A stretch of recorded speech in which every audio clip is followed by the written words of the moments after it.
Welcome, everybody, to episode 59 of Both Laugh, the Dying Scene Quarantine Chat Show. With you, as always, is your host, Jay Stone. And we've got a really fun episode for you again. I know I say that every time, but I don't give you episodes that aren't fun. You know, that's kind of the whole point of this thing. Anyway, we've got three special guests this time. They collectively are known as the Venomous Pinks. They've got a brand new album coming out on SBAM Records, which, if you recall back a year or so, we had Steph and Baham from SBAM Records, their founder extraordinaire. And now we've got one of his bands, one of his newly signed bands. Again, they're called the Venomous Pinks. They've got a new album called Vita Mors that comes out on Friday, June 3rd. It was produced by both Cameron Webb and Linh Lee, the latter of whom you know from Bad Cop, Bad Cop, the former of whom you know from like half the Fat Records catalog, I think he's produced. Venomous Pinks are going on the road with Dead Kennedys and Nekromantix for a large part of the month of June, including their first real trip to the East Coast. That's going to be a fun one. So our guests are Drea Doll, Gaby, Kaos, and Cassie, Jalilie. Again, better known as Venomous Pinks. They are currently based in Arizona, although Cassie lives in California. So you'll hear how that sort of plays into the band dynamic. They're a really great band. The new album is really, really awesome. It's super fun. It's got a real throwback punk rock sound to it, which is good. But it also sounds good.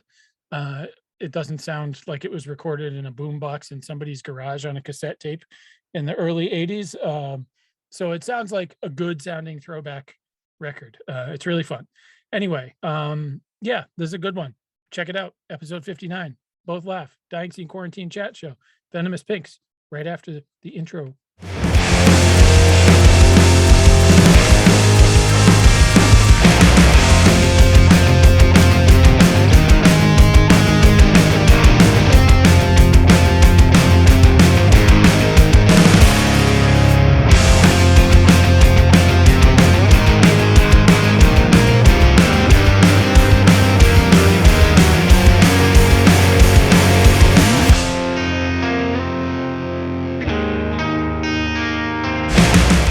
All right, welcome, friends, to episode 59 of Both Laugh, the Dying Scene Quarantine Chat Show.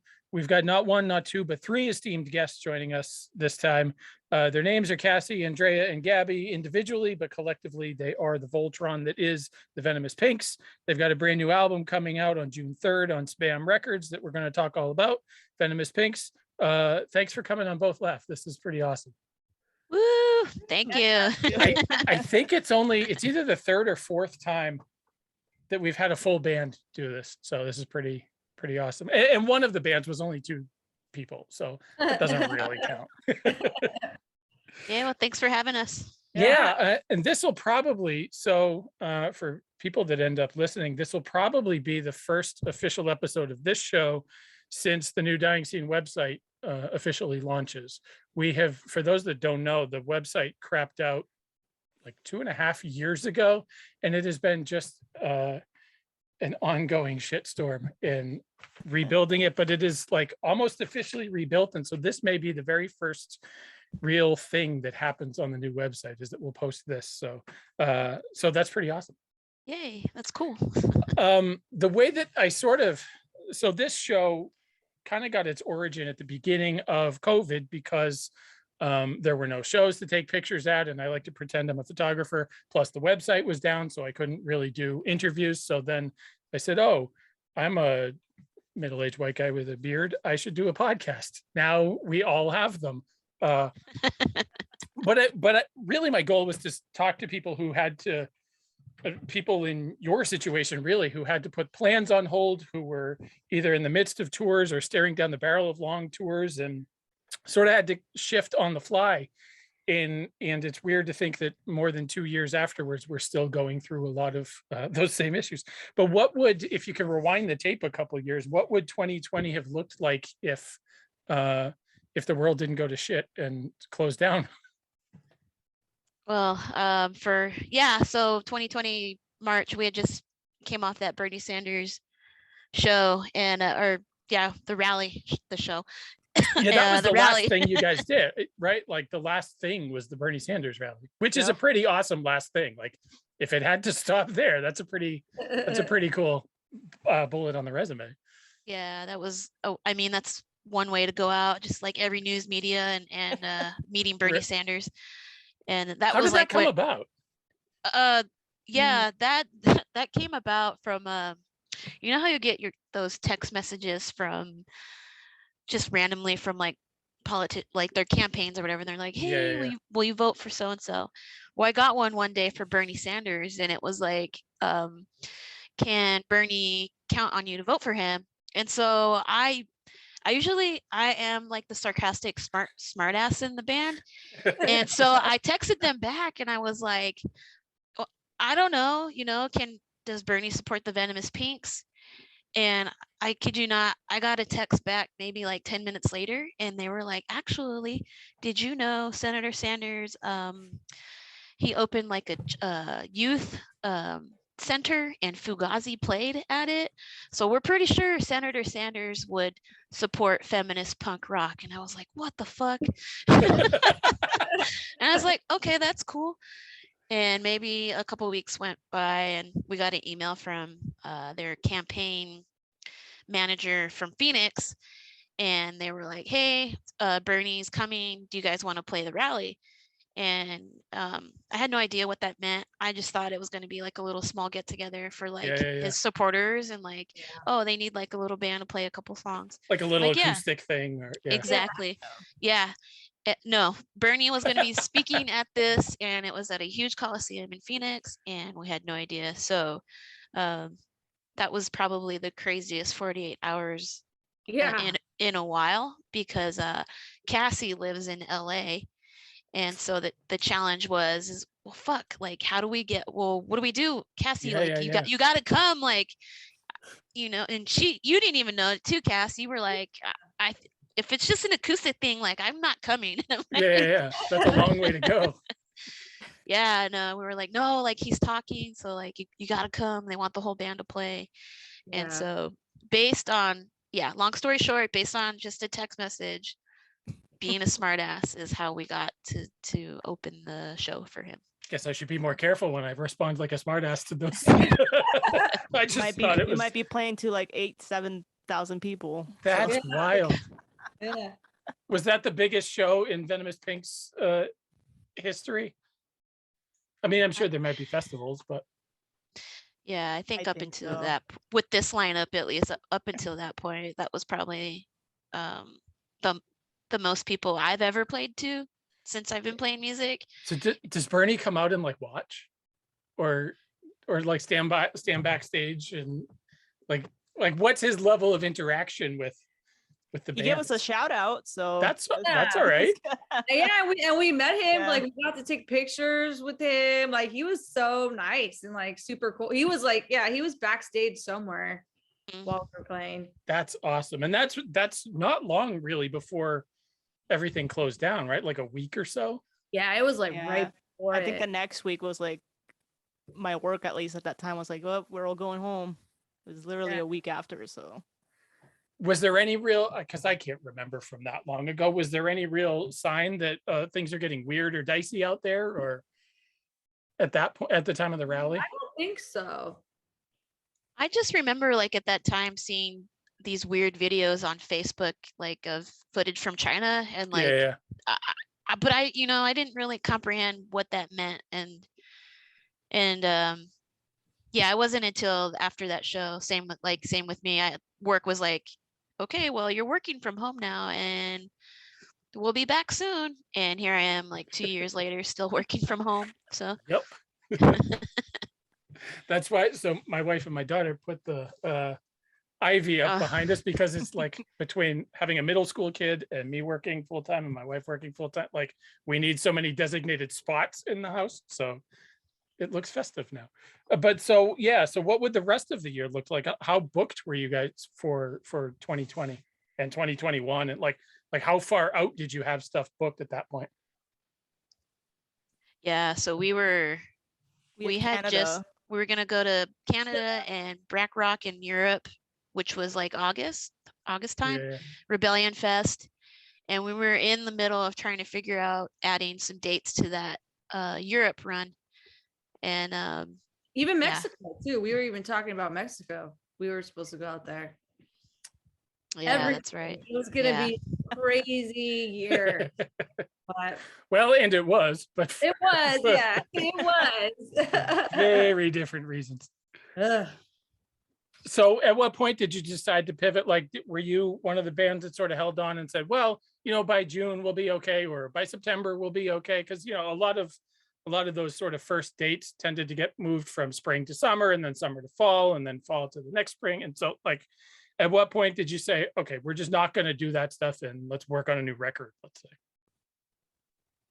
I think once we started seeing, and you know, how many people were actually like getting sick and dying in the hospitals, and you know, I have type 2 diabetes, so it's already kind of hard for me traveling. Yeah.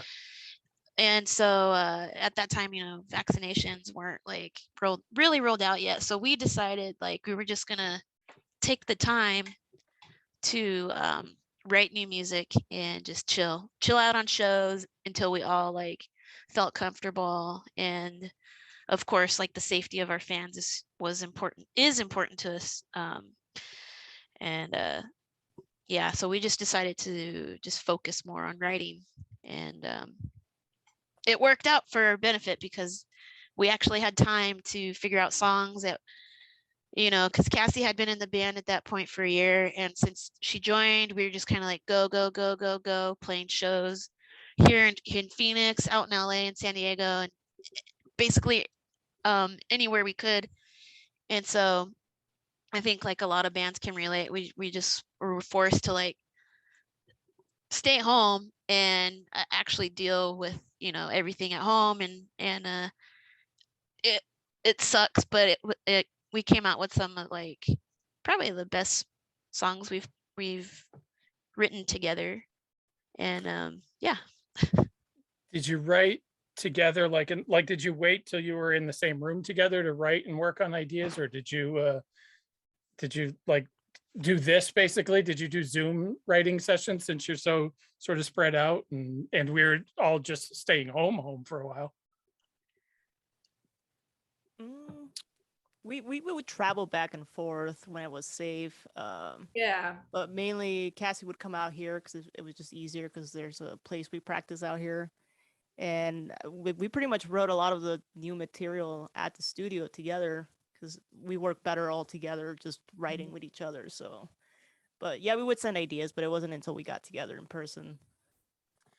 There are bands, some of which I've talked to for this podcast, and I've learned all about, like, you know, those of us that have day jobs where we use Zoom and have like trainings and breakout sessions and stuff like that would write albums in their little breakout rooms. It's like assign 2 of you one part, and 2 of you like got to work on a melody for this song, and 2 of you got to work on a bridge for this song, and then we'll come back together. And to me, I mean, it's sort of a genius way to do it, but it's also like, wow, that's where we're at right now. That Hot Water Music writes an album essentially over Zoom. Wow. Yeah, that's crazy. Yeah, I thought so too. But I mean, I guess it's a good way to keep you focused. I think it was the producer's idea, because if they were left to their own devices, they would probably still be writing it. But I think the producer was like, all right, let's go. Let's talk about Vita Mors. It's a really good album. It's the first full length, and like a decade into the Venomous Pinks sort of story arc, we've got our first full length. What took so long? Well, thank you. I'm glad you liked it. No, it's really good, and we'll talk about that part later. Yeah, I don't know. It just, you know, we just we didn't have the right lineup, and to be honest, we didn't have the right group together, and I think that's kind of why we just always just was easier to release little EPs and just, you know, do one-offs like that. And then with this lineup, it you know, Cassie just kind of, she completed what we needed, and I hope the fans will tell the difference when they hear this.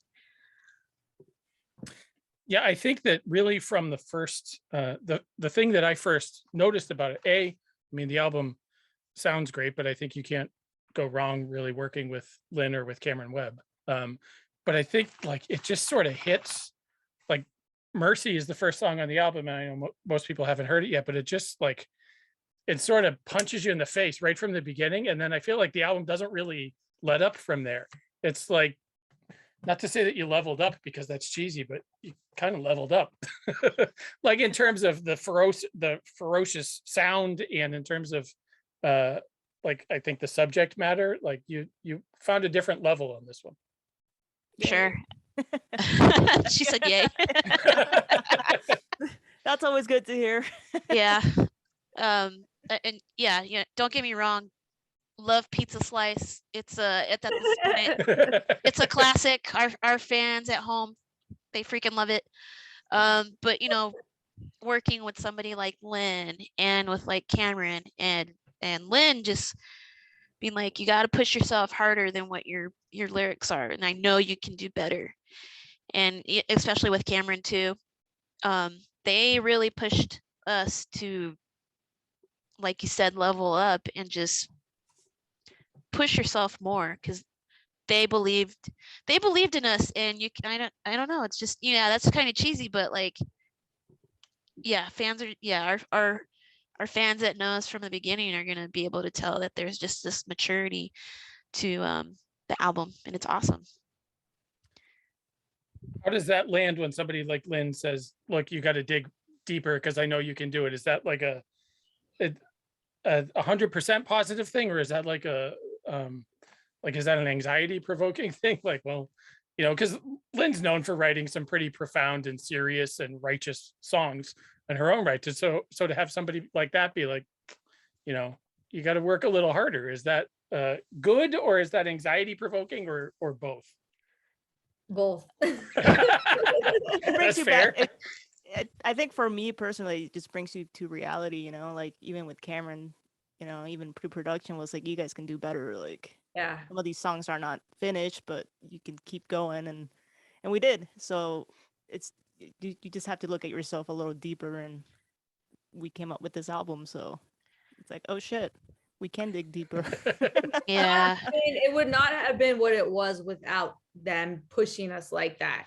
Because what it was in the very beginning with the demos, like if you listen to the demos compared to what came out, it's like, whoa, some of it is just like night and day. So we needed that push. For as scary and nerve-wracking as it was, like it just shows how good they are at what they do, Yeah. And I think that was like,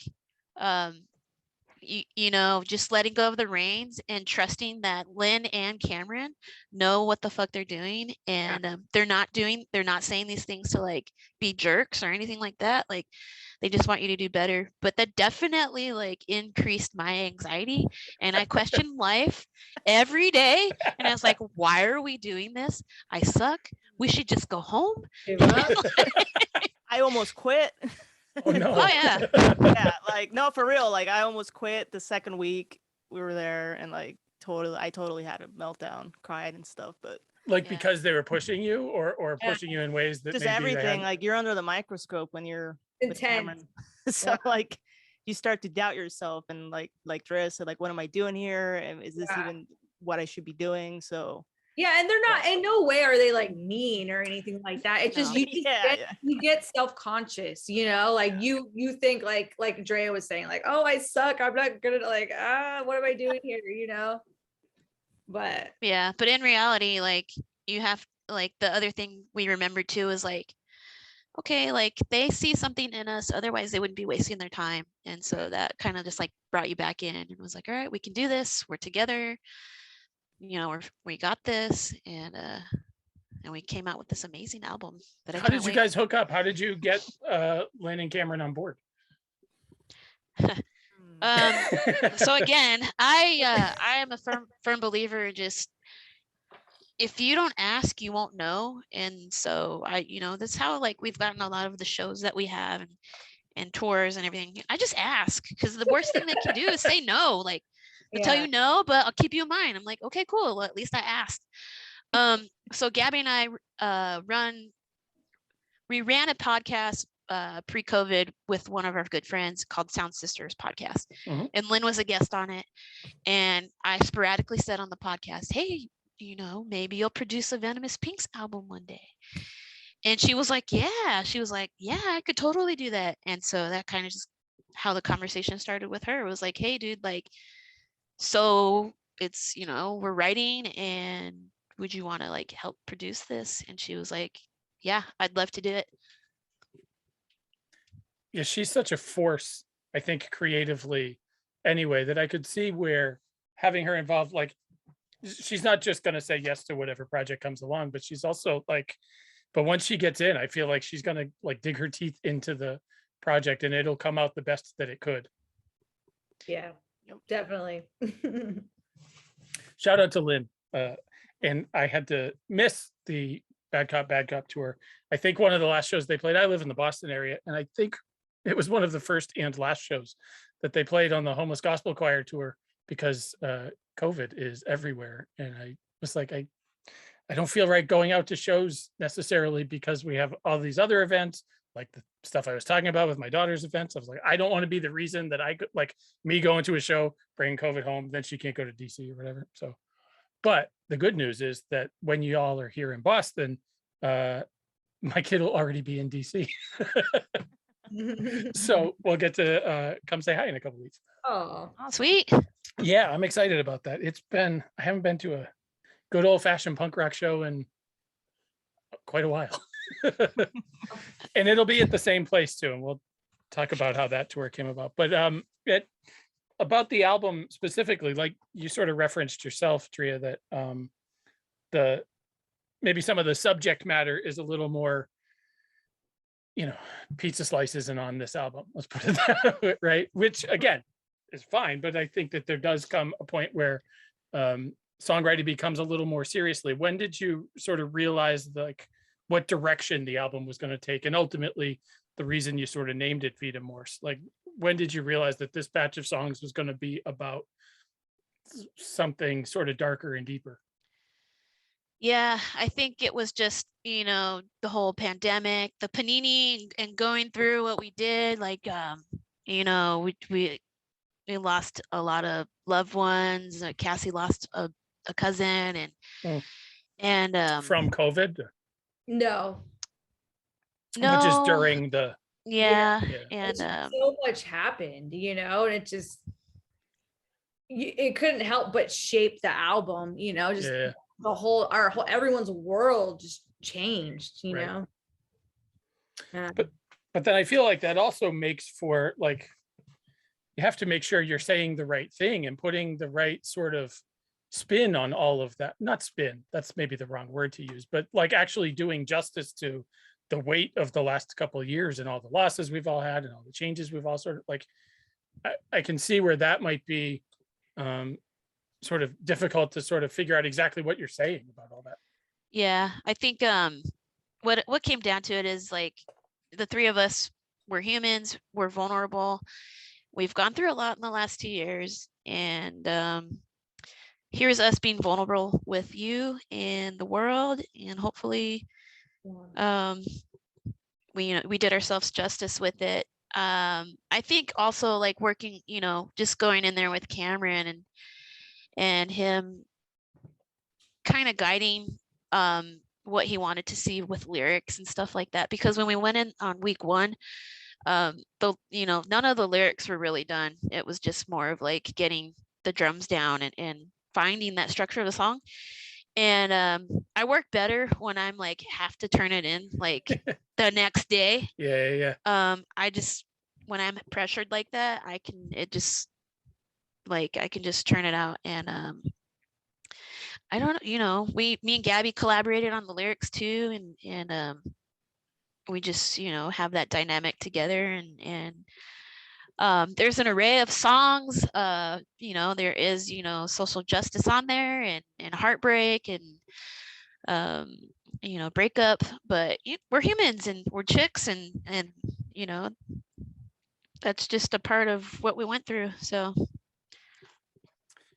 There's a really great song again that people haven't heard yet, Apothecary Ailment, which sort of deals with addiction through a certain lens, and that's a song that as somebody who I've spent my day job for the last 20 years has been working in like addiction, substance use treatment and prevention and recovery and all that stuff. So I tend to like those songs are really sort of near and dear to my heart. And so I think you got that one right. Oh wow, thank you. Which is not always the thing that I think people do. I mean, my opinion is whatever my opinion, but that's not a thing that I think people always get right. Yeah, I think you know, I'll be honest with you, that song, it was like right before COVID happened. I went through this crazy thing with a family member, and we thought he was going to die. And you know, it all stems from alcoholism. You know, I've had my own personal struggles too, and you know, I've done stupid shit. I've put dumb, you know, crazy drugs in my body, and you know, I've done, you know, young, you know, Yeah. oh, I'm so punk rock, you know, like that was just the attitude back, you know, when I was younger. But Right. going through that trauma with that family member just kind of helped, you know, I had to get that song out, and yeah, and out came, you know, and you probably caught this too, like if you just, the title is AA. Yeah, so, right. Yeah. It's tough to sneak those by me. Yeah, I think as well that one of the things that's sort of important and maybe even different about it is that it is sort of inspired by alcohol. But like we've talked a lot about, I mean, fentanyl is everywhere. In the part of my country where I live, it's just sort of like decimated a couple of times. We had a really bad heroin epidemic. We had a really bad OxyContin epidemic. And then we had a really bad heroin epidemic. And then now we have a really bad fentanyl epidemic. So, and I think that we sort of focus on that, except that alcohol use rates are like higher than they've ever been, or at least have been in generations. And the place that I work for specifically deals almost exclusively with alcohol the last couple of years. That's because it's so prevalent, and we sort of forget about that. We focus on the scary ones, and fentanyl is certainly scary, but like I said, alcohol use rates, particularly amongst women and minorities, have gone up 200 and 300 and 400% over the last few years. So, oh my gosh. Wow. yeah, it's gnarly. And I laugh because I'm nervous talking about, because it's like so bad. But yeah, to lighten the subject, you got that one right. So, for what that's worth. Well, I appreciate that. How did you hook up with SBAM? Stefan from SBAM Records and SBAM, all of the other stuff that he does over there, was a guest on this show. Guys, probably about a year or so ago. He's such like an interesting dude, and he's got a really interesting thing going for him now. But how did that come together that he's going to put out the record? Well, hold on. You just said he was like an interesting dude. We're all three of us are kind of like, what does Stefan do? Like, It's dope. like, what does he do? Is this a trust fund? Does he have like a secret business we don't know about? He's I don't know. I definitely have my take on it, but I didn't think about the trust fund piece. Love you, Stefan. Yeah, no, he's definitely a mystery to us too. So yeah, he just seemed like he was a kid who was just super inspired by the artwork and the scene, and so he just like started making posters, and then somebody in Europe needed posters made, and he just kind of became the guy, and then now here we are. no, yeah, he slid on our DMs. So oh really? Yeah, no. He was just kind of like, he wanted to put a 7-inch out with us, and it was just a random message like, hey, are you guys working on anything? I'm like, yeah. He's like, okay, let's do 7-inch. And I'm like, don't you want to see us play live, or like you want to hear what we're doing first? He's like, a no. Zoom meeting or something. Yeah, really. That's funny. Yeah. So it just kind of escalated from there. He was like, are you guys working on an album? Are you gonna put an album out? And I was like, this was in COVID, and I was like, yeah, we're working on it right now. And he's like, okay, I want to put it out. Do you want to hear it first? He's like, no. I'm like, okay. And then Lynn suggested Cameron Webb, and I was like, hey, Stefan, like, is it possible that we could work with Cameron Webb? And he's like, yeah. I'm like, really? Okay, cool. Well, you had to twist his arm, but right. Yeah, he's just been great and so supportive yeah, we're really lucky to be able to work with them. So Yeah, probably like a month after he was on this show, he sent me, I got like one of those big poster tubes in the mail and from him, and it was just all sorts of different SBAM Records like posters and pins and stickers. I was like, Oh, there's that's like cool. just for thanks for having me. It's like, oh, that's yeah, nobody they does thought- that. Awesome. Yeah. Wild. The official release date is what, June 3rd. Yeah. Is that like when the physical project will be out, or do we think, are we like putting it out on the 3rd and then vinyl's out when it's out? Because that's all gotten messed up the last year or so. Hopefully. Thanks to Adele. Physical.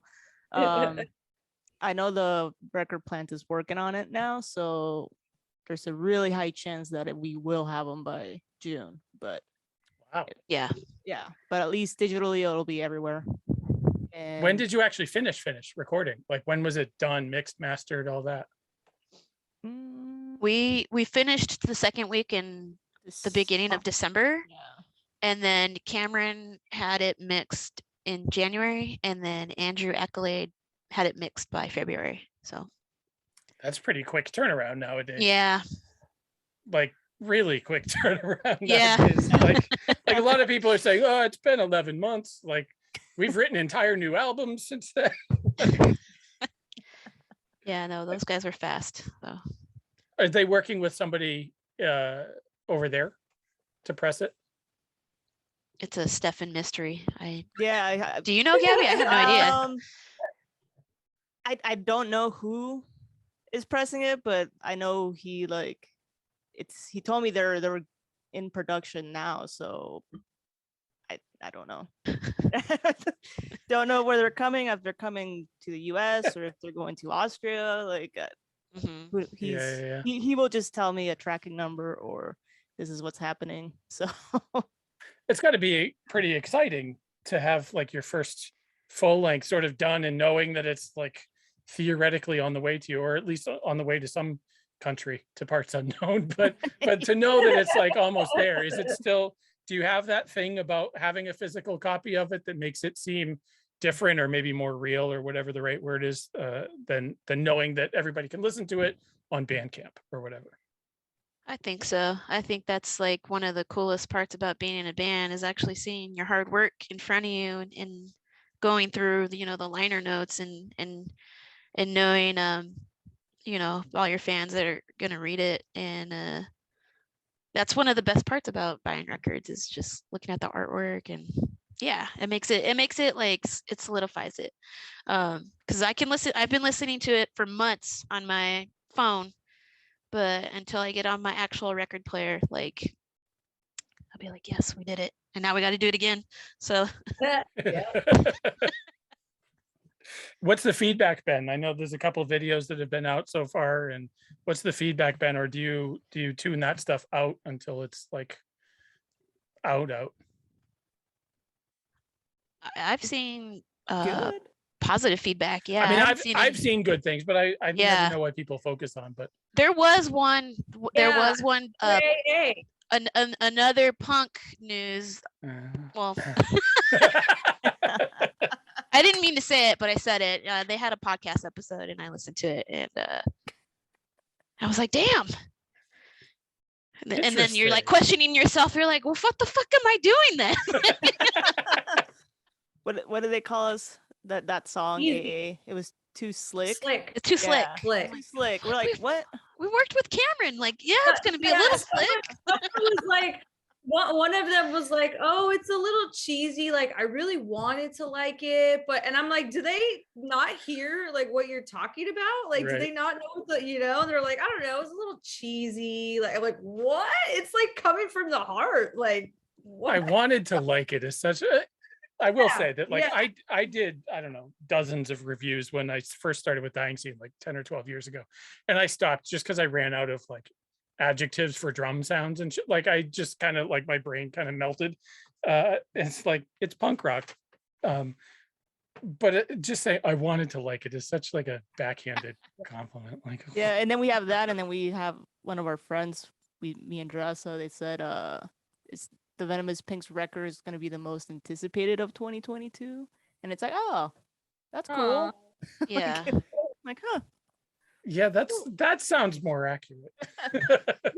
That sounds Aw. more accurate. Yeah. Not to So throw shade on any other punk news websites, but yeah, no. So yeah, it's been mostly positive, and hopefully, you know, people will like it. So I we think like it. yeah, I as well you should. It's Yeah. a really great album, and that whole thing about it sounding slick, like whatever, albums aren't recorded on like a Casio Walkman in your garage anymore. Like it's okay to make things that sound good and listenable, and so that when you turn them up in your car or your headphones, like you can actually hear the different tracks in the back. You like those things are good. Right. And yeah, that was the other thing too. Like older punk records sound like that because they had shit to record on. And Well, so right. and that's what makes them great. But we live in this technology age, and yeah. Yeah. So with that kind of stuff, you just got to take it with a grain of salt. Like Yeah. I guess we're not, there's all different kinds of genres, and we're just, they got to see us live. Yeah. Come see us live, and then you make your judgment,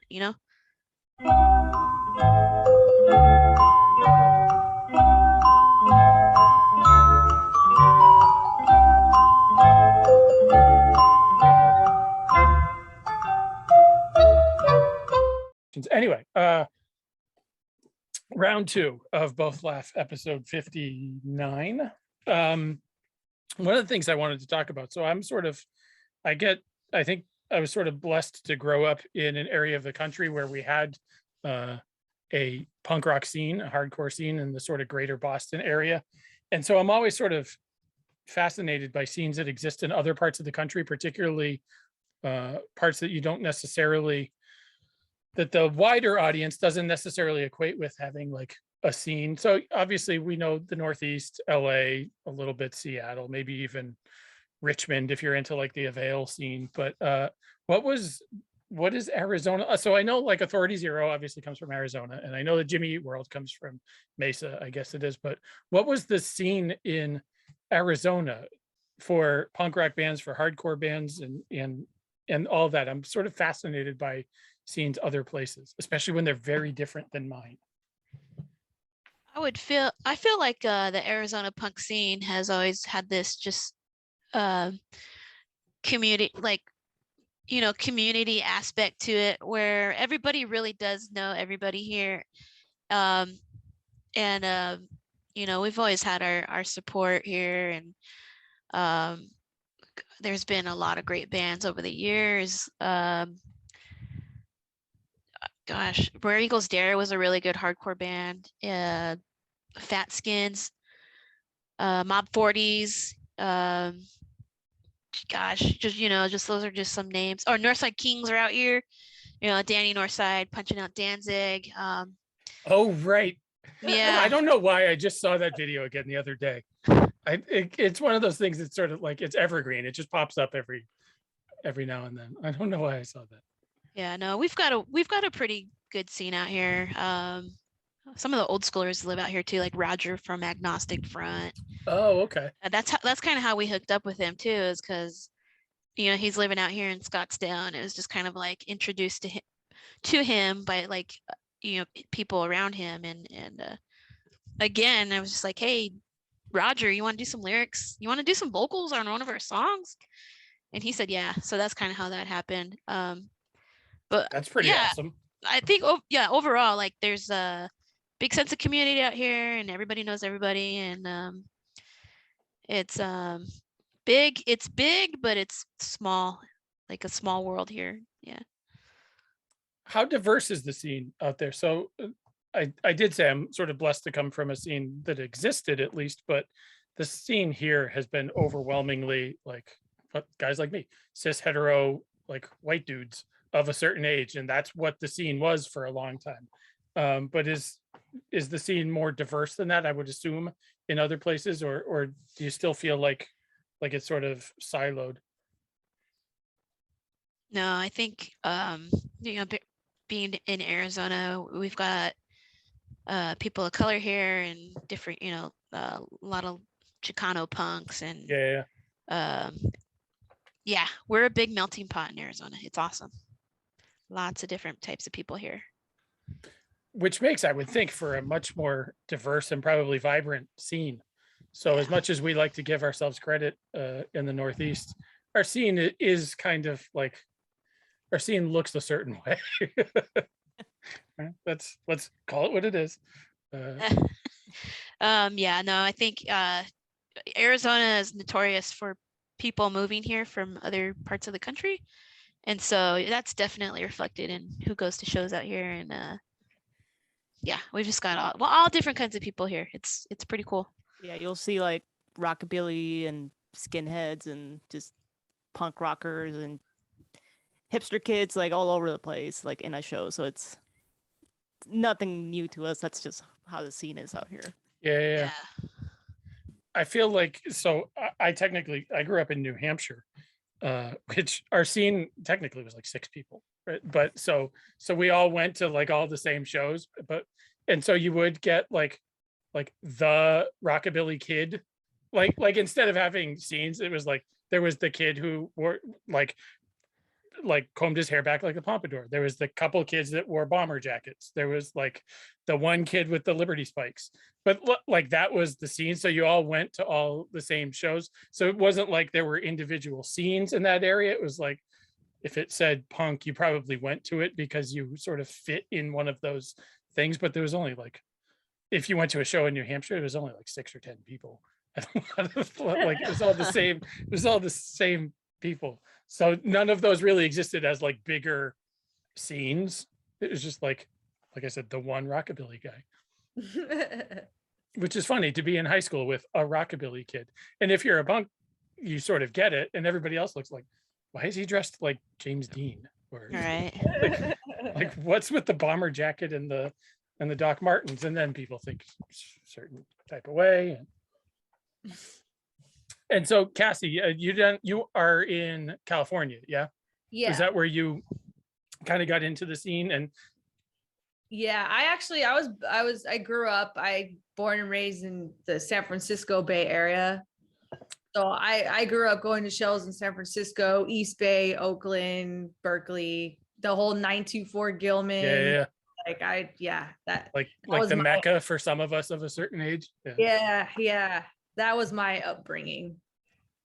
So then going to and getting in with a band that has a scene in another place, that's probably offers an interesting perspective on what their scene is like coming from a place like Gilman Street. Yeah, totally. Yeah. Still sort of like diverse and all inclusive though. I mean, is there okay. Yeah. Just like Drea said, same thing, like being in California in the Bay, it was same thing. It was a melting pot. So you had just everything, so. What sort of drew you all to punk rock hardcore? Do you have like defining albums or defining bands or shows that you went to that you were like, fuck, this is what my life is going to be now? Because I feel like we all have those one or two sort of watershed moments where it's like, oh, guess I'm a punk rocker now, and that's just the way it's going to be. Yeah. And do you agree on those things too? Like for me, it was when I first moved to America, I was 7. So I don't know if it was just that pop punk was playing at the time. Yeah. Or it could have been something else that I would have loved. But it was like Green Day, Blink.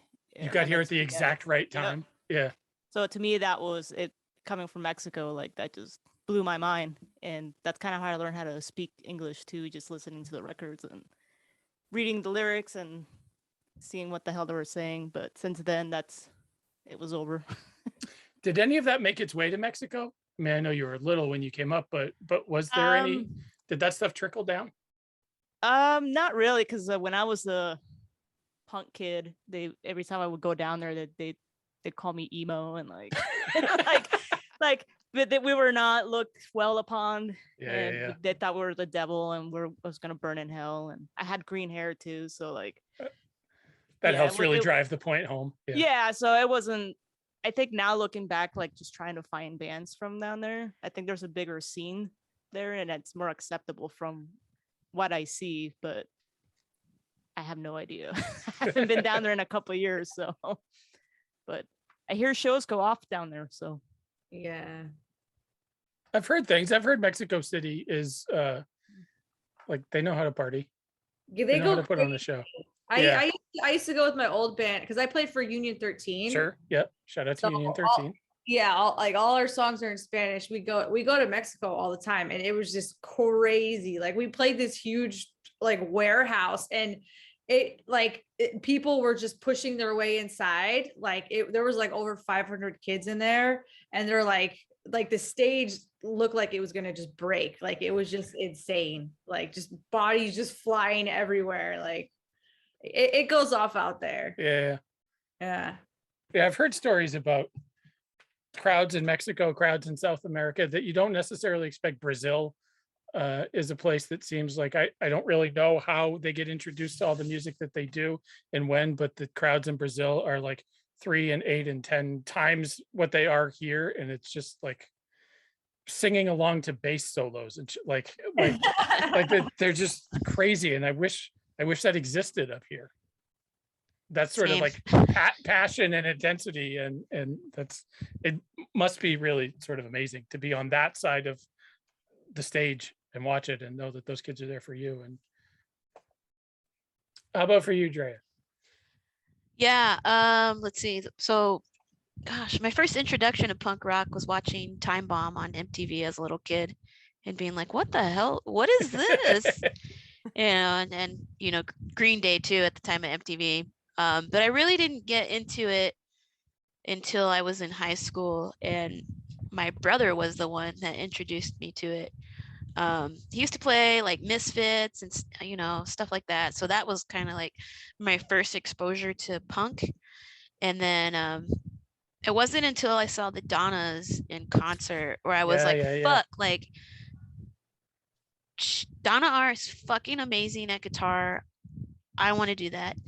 And so I just started to like pick up my guitar more and try to learn, and I learned power chords. And my brother was in a band too. He was in a punk rock band with the mohawk and that kind of street punk or whatever. And so I would go to his shows and just kind of make friends in that little street punk scene in Phoenix. And then that's when I started to figure out like what kind of punk I really related to.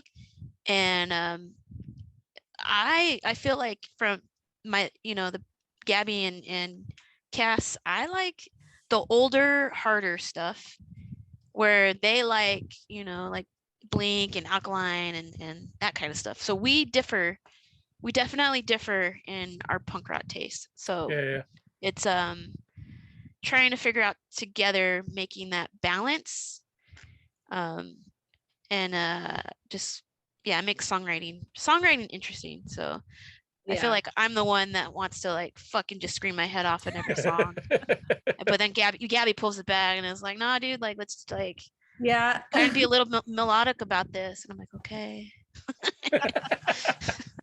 But it works. Yeah. It does, yeah. Yeah, I feel like if the Misfits are sort of one of the bands that you listen to early, that sort of frames everything else, or puts a sort of lens on everything else, the way that you like process punk rock going forward. Whereas if it's Green Day, or if it's, I'm surprised to say the Donnas, first off, what an underrated band. That band kicked ass. Right. I was lucky enough to see them I think only once. But man, okay. that band kicked ass. Yeah, they did. But I mean, they weren't on the yell and scream your face off side either. So I'm surprised that would be the sort of like the touch point for you, but then to kind of go into the darker, heavier stuff. Yeah, I think it was just like seeing, chicks rock out like that and their guitar player just shredding on guitar, and me being 17 in high school being like, oh fuck, like this is awesome. Yeah. I will say though that the Adolescence Blue album is, something that I always go back to when I have writer's block, and it brings me back to, the punk roots, and anytime I need to like be inspired, that's one of my go-to albums. So, and that was an album my brother was like, hey, listen to this. I think you might like it. And yeah, I was like, this is fucking amazing. I think that comes across on the new album. I think there's definitely like we were sort of talking about in Act One, that the album sounds good, but there's definitely like a throwback, like gritty street punk influence to it that isn't necessarily all that prominent nowadays. Except unless it's a group of older white guys, truthfully. I'm really like I said, I'm really excited for the tour. Did I read correctly? This is the first time really doing the sort of East Coast, Northeast in any sort of a significant run. Yeah. Yep. Yeah.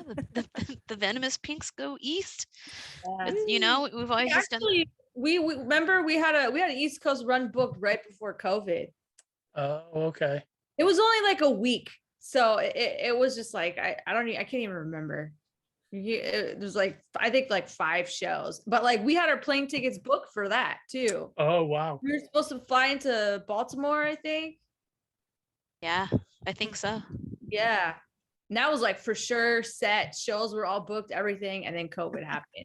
But it wasn't anywhere near as big as this one. Like this one. Yeah, this is a big tour. Dead Kennedys, Nekromantix. In Boston, you play with a really rad local band, Art Thieves, who I'll be honest, I didn't know if they were going to come out of COVID. They put out a really great album, like the 2019 or whatever the year was just before COVID. But then I never really heard from them, and their guitar player plays in a bunch of other bands. So I figured he was just going to kind of do the other band. So I'm really happy to see Art Thieves on that bill too. But so these are big rooms. That place that the tour kicks off in Boston, that's a big room. Is it? Oh man. No pressure. Yeah, I can't. We've got I don't know, the rooms in Boston now are all weird and it's not what it used to be. And don't get me on that soapbox for now, but it's a fairly new thing. It opened like right before COVID. And I think the Interrupters were like the first band to actually play there. Whoa. It was like Interrupters and Sharp Shock and maybe Skinny Lister, I think, but it was an Interrupter show. They kind of opened the place and it was open for a couple of months. They do a lot of like DJ stuff. So it's an oddly shaped place and there's a lot of like cool VIP lounge areas. It's a really interesting venue. We don't have another one like it up here. So it's cool when they do like punk rock shows there. It's a different sort of place for that. Like you said, no pressure, but Yeah. that's a good room. How did the Dead Kennedys thing come about? Is that just same thing? Just You don't ask. slid into your DMs? And... Yeah, well, we've been wanting to get with Covert Booking for a while, and it's been a while since they've said no to us. So I was like, hey man, like if you need any bands for opening up or anything, let us know. And then he replied back with, okay, how about this tour? And then that was it. So like, if you don't ask, he might tell you easy, no. huh? But well, they said no for a couple of years, like 5 years. everyone, all the bookers were always like, you guys got to tour more, you got to tour more, you got to tour more. We're like, cool, we're touring more, and oh shit, COVID. Yeah. But yeah, he finally caved. And yeah, Gaby asked, and he had this this opportunity. And first it was like Dead Kennedys, and then he's like, oh yeah, the Nekromantix are on it too. And I was like, what in the fucking high school is this? Like, what? Full dream come true. Yeah. Exactly. Yeah. Yeah, I feel like there was a Dead Kennedy show that was supposed to be at that place here, Big Night Live, that got canceled sort of early on in COVID. And I remember thinking, wow, that's a really, like, they've done a lot of those sort of old school punk rock shows, which is fun to see at like this new fancy sort of like dance club where, I don't know, Steve Aoki just played or whatever. Like, it's fun to see that sort of like juxtaposition of old school punk rock bands playing there. But I feel like there was a show booked there that was going to be Dead Kennedys before COVID shut down. So I'm glad that they're like doing those rooms. They're such icons. Yeah, I'm freaking out. I'm just like, these are bands I've listened to since I've gotten into punk. Yeah. Dead Kennedys and Nekromantix, and like never in my wildest dreams did I think, oh, the Venomous Pinks are on the fucking flyer with them. Like, what? Yeah, Like, not just like those what? little letters. Yeah. Right. Yeah, dude, it's crazy. It's just, I don't know. Well, But- be proud of yourselves, because I think that, like I said, I think people are really going to dig Vita Mors. Hopefully you have them in your hands at some point on tour. I don't know exactly how that's going to work. That might be a little early, but because people are gonna dig it.